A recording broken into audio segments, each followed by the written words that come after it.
ये आइडिया भी फेल। मुझे कुछ और ही करना होगा। मैं इस तरह बालकनी में नहीं सो सकती। छत पर तो फिर भी थोड़ा ठीक था, लेकिन यहाँ तो मुझे ढंग से जगह भी नहीं मिलती। मेरा दिमाग खराब हो गया है। कितने दिन हो गए ठीक से सो ही नहीं। पायल बहुत सोचती है और उसे एक आइडिया आता है। अगले दिन वो नकली कीड़ा ला करके रख देती है। मम्मी जी बचाओ बचाओ। अरे क्या हुआ बहू, ऐसे क्यों चिल्ला रही है? मम्मी जी यहाँ देखो, यहाँ एक जोक है। अगर हम यहाँ पे चिपक गए तो सारा खून पी जाएंगे ये। अरे हमें बालकनी पर नहीं सोना चाहिए। अरे कमरे में चलते हैं ना। अरे बस इतनी सी बात, इतना डर क्यों रही है? रुक जा। शीला कागज से उस जोक को उठाकर बाहर फेंक देती है। ले बस हो गया।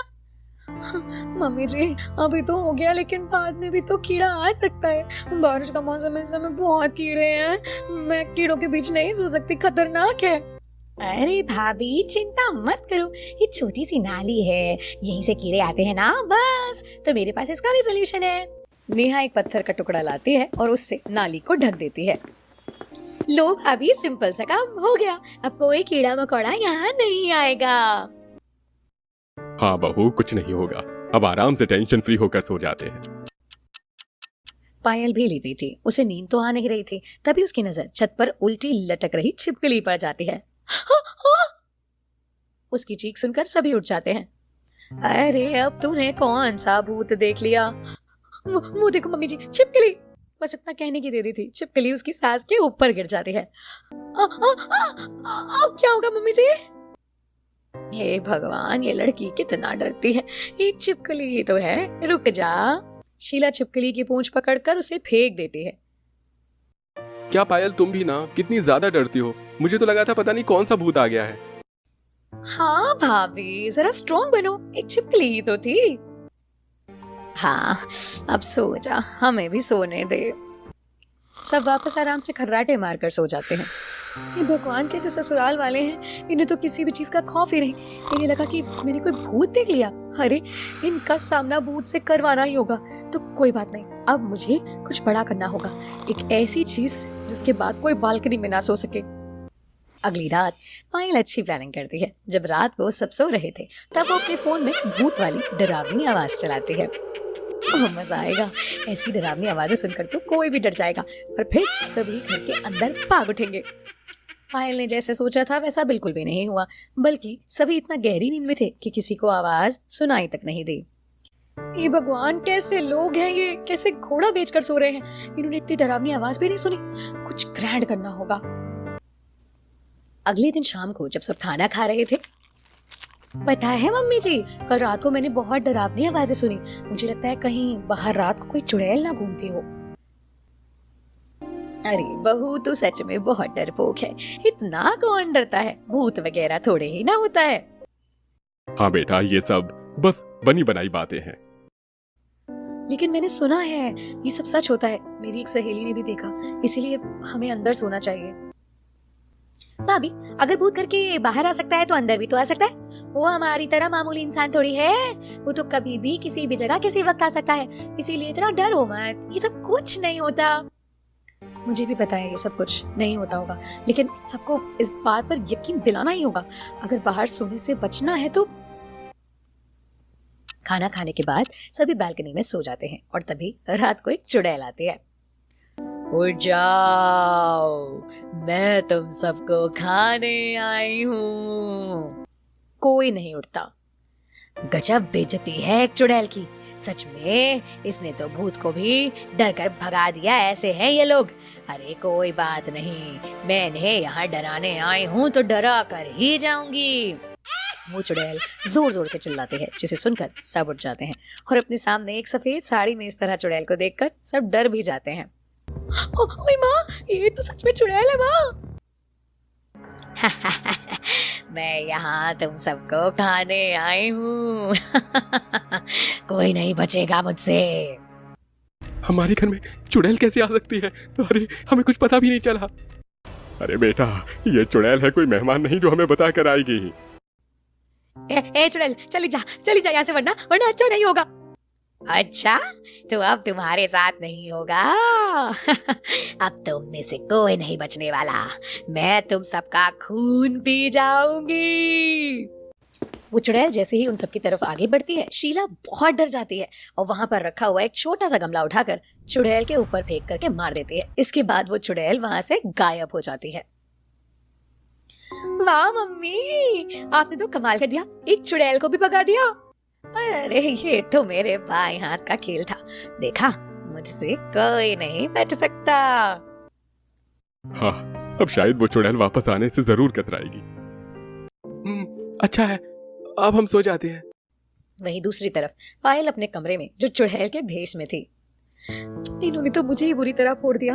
मैंने सोचा था कि मुझे देखकर सबकी सिट्टी बिट्टी गुल हो जाएगी और ये कोई भी वापस छज्जे पर सोने की सोचेगा नहीं, ये सोचा था। लेकिन बताओ, एक चुड़ैल से भी नहीं डरा कोई, उल्टा चुड़ैल को ही मारकर भगा दिया। चुड़ैल समाज में मेरी नाक कट जाएगी।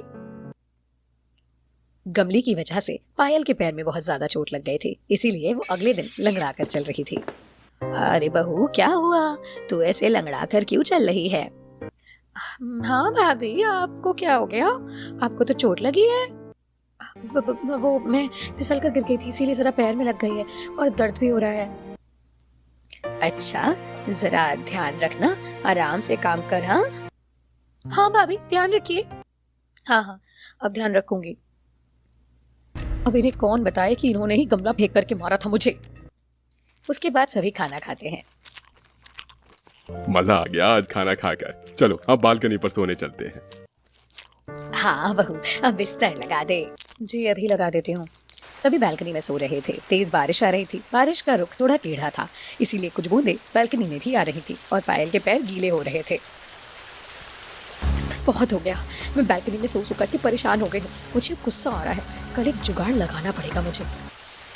अगले दिन पायल जब रात को बालकनी में बिस्तर लगा रही थी, अभी बहुत तेज बारिश हो रही है, सारा बिस्तर गीला कर देती हूँ और बारिश का दोष डाल दूंगी।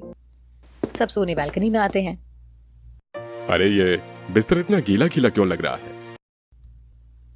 क्योंकि ये गीला हो गया है। लेकिन इतना गीला कैसे हुआ? मम्मी जी, बाहर से बारिश का पानी अंदर आ रहा है, इसीलिए बारिश की वजह से पूरा बिस्तर गीला हो गया। इसका मतलब आज हम यहाँ नहीं सो पाएंगे। अरे ऐसे कैसे नहीं सो पाएंगे? क्या हुआ, गद्दा ही तो गीला हुआ है, दूसरा गद्दा या चटाई बिछाकर सो जाएंगे आज हम। हे भगवान, इन सबका तो दिमाग चालू हो गया है और साथ ही मेरा भी दिमाग चालू कर रखा है। चाहे मैं कितनी भी पापड़ ना बेल लूं, ये बालकनी में ही सोएंगे। हाँ बिल्कुल सही कहा, चाहे कुछ भी हो जाए हम बालकनी में ही सोएंगे। चलो फर्श सुखाकर बेटा दूसरा बिस्तर लगा दो। ठीक है, अभी लगाती हूँ। पायल को बहुत गुस्सा आ जाता है और मुंह फुला करके दूसरा बिस्तर लगाती है। बाकी सब तो आराम से घोड़े बेचकर सो जाते हैं, लेकिन पायल को नींद नहीं आती। लगता है मुझे अब अपने दिमाग के घोड़े चलाना बंद करना पड़ेगा। ये लोग नहीं सुधरने वाले। हे भगवान, मैं तो हार मान गई। अब आप ही कोई चमत्कार करो। अब पायल ने सब कुछ राम भरोसे छोड़ दिया। अगले कुछ दिनों तक सभी बालकनी में आराम से सोते रहे, लेकिन एक रात बहुत तेज आंधी तूफान आ रहा था। इतना तेज कि पेड़ बहुत तेज लहरा रहे थे। आज कितनी तेज बिजली कड़क रही है और आंधी तूफान आ रहा है। मुझे तो बहुत डर लग रहा है, बाप रे। अरे कुछ नहीं होगा बहू, आँख बंद कर और सो जा। हाँ भाभी, मामूली सी तो आ गई है। हाँ, आप सो जाइए, सब खत्म हो जाएगा। रात को तूफान बहुत तेज बढ़ जाता है और उनके घर के सामने वाला बिजली का खंभा उन्हीं के घर पे गिर जाता है। बहुत तेज आवाज आती है, जिसके बाद सब उठ जाते हैं। हे भगवान, ये तो बहुत बड़ा हादसा हो जाता है। बिजली का खंभा हमारे घर पर ही गिर गया। लेकिन भगवान का लाख लाख शुक्र है कि हम सब इससे बच गए। हमारी बालकनी की दीवार ने हमें बचा लिया, वरना बहुत बड़ा हादसा हो सकता था। हाँ, ये तो बहुत डरावना था। बस ये चमत्कार हुआ कि हम बच गए। मैंने तो आपको पहले ही कहा था कि बाहर बहुत तेज तूफान आ रहा है। बालकनी में सोना बिल्कुल भी सेफ नहीं है, ये बहुत खतरनाक हो सकता है। लेकिन आपने मेरी बात नहीं सुनी। अगर थोड़ी सी भी चूक हो जाती तो क्या कुछ हो जाता। हाँ भाभी, आप बिल्कुल सही कह रही है। इस हादसे में हमारी जान भी जा सकती थी। हम जरा सा बिजली का बिल बचाने के चक्कर में अपनी जान गंवा देते। हाँ, ऐसे रिस्क से अच्छा है कि हम बिजली का बिल ही भर देंगे। क्या आप ये सब सिर्फ बिजली का बिल बचाने के लिए कर रहे थे? शीला और रमेश की पोल खुल जाती है। बस हमने सोचा था कि बिजली का बिल कम आ जाएगा तो। वाह मम्मी जी, बिजली के बिल को बचाने के चक्कर में आपने सबकी जान को खतरे में डाल दिया। बाहर सोना बहुत रिस्की है, कल को हमारे घर में चोर भी घुस सकता है। हमारी बालकनी का दरवाजा खुला रहता है। अरे कम से कम अंदर कमरे में सोएंगे तो आंधी तूफान और इन सब चीजों से तो बच जाएंगे। हाँ, जो कुछ भी हो उसके बाद तो मैं भी बहुत डर गई हूँ। मैं भाभी की बात से सहमत हूँ। आज के बाद बालकनी में नहीं सोऊंगी।